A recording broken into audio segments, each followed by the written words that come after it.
guys, LookCatchu here, and this is Oodles of Noodles, a series dedicated to all things noodles. And I haven't made a quick noodle dish in a while. So today we'll be making Korean Gochujang Noodles, aka Bibim-Guksu. It's one of my favorite fast noodle dishes to make when I'm craving something spicy. So stick around till the end and we can devour it together. Also, Miku says to get this video to 100 likes and she'll get rewarded with some cheddar cheese for next video, which is her favorite snack. Now let's get gochujang noodling.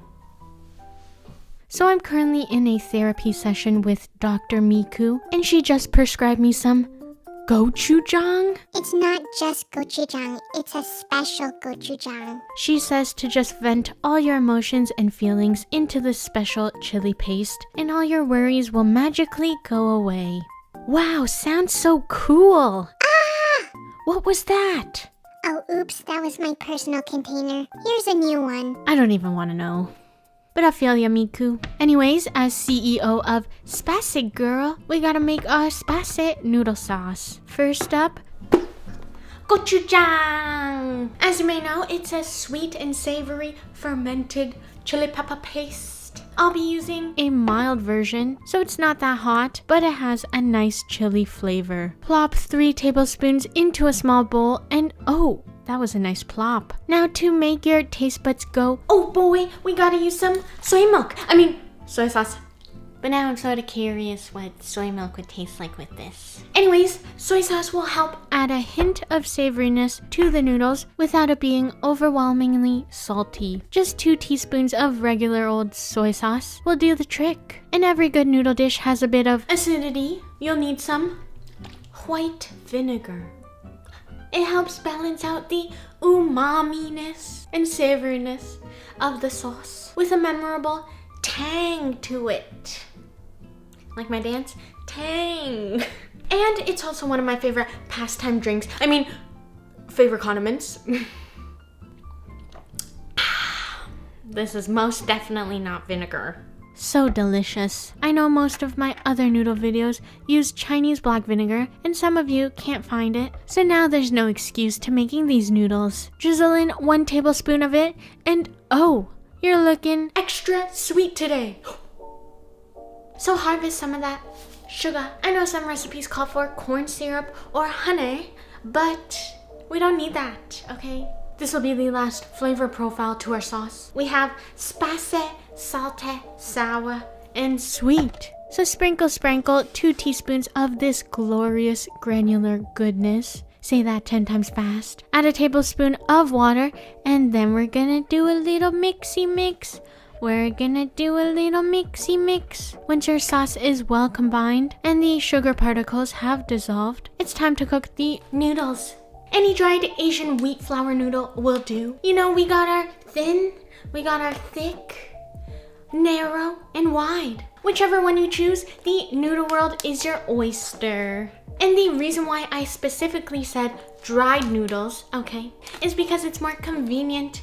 And for such a simple dish, you really don't need those fresh noodles. Save those for that fancy ramen soup you're planning to make me. Oh, and if you really want to trigger me, use some Italian spaghetti, which are much denser than the soft and chewy Asian noodles.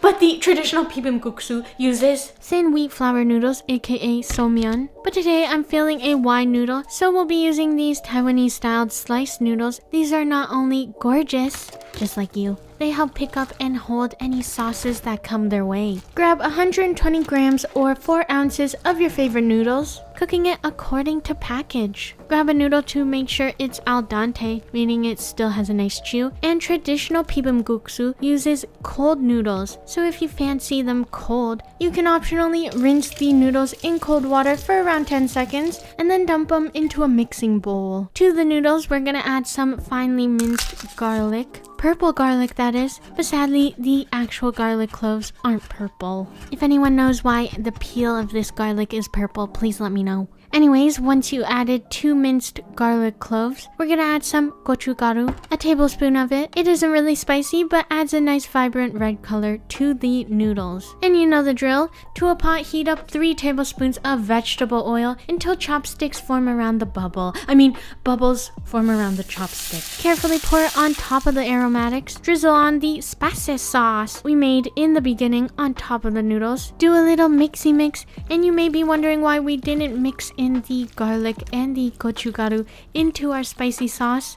Well, hot oil poured on top of the aromatics will make it more fragrant than simply mixing it in raw with the others. Finally, for some nuttiness, I have some sesame oil. Drizzle 2 teaspoons of it, do another mixy mix, and I noticed that some recipes call to heat up their sesame oil and pour it on your aromatics instead. But stop! Nuh-uh-uh. That'll kill your sesame oil. Okay. Like my demonstration. Basically, when you cook sesame oil, instead of being more fragrant like you might think, it actually turns bitter, burnt, and bad. The 3 B's. Garnish with 2 teaspoons of sesame seeds. And there we have it, quick and easy gochujang noodles. And before Big Boss Miku wakes up from her nap, let's dig in.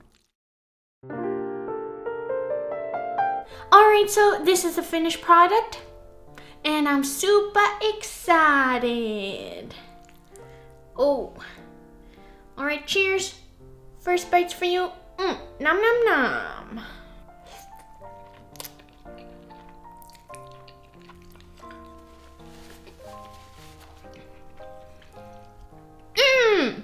When you first take a bite, you get hit with that chili pepper flavor. Has a perfect balance of savoriness, sweetness, and of course, tanginess from the vinegar.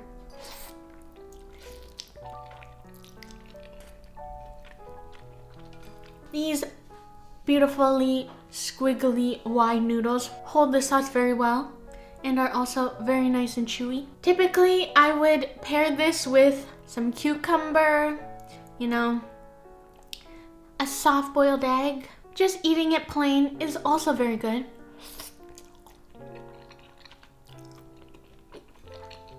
So if you guys have a container of gochujang lying around, try these 10-minute gochujang noodles out because you won't be disappointed.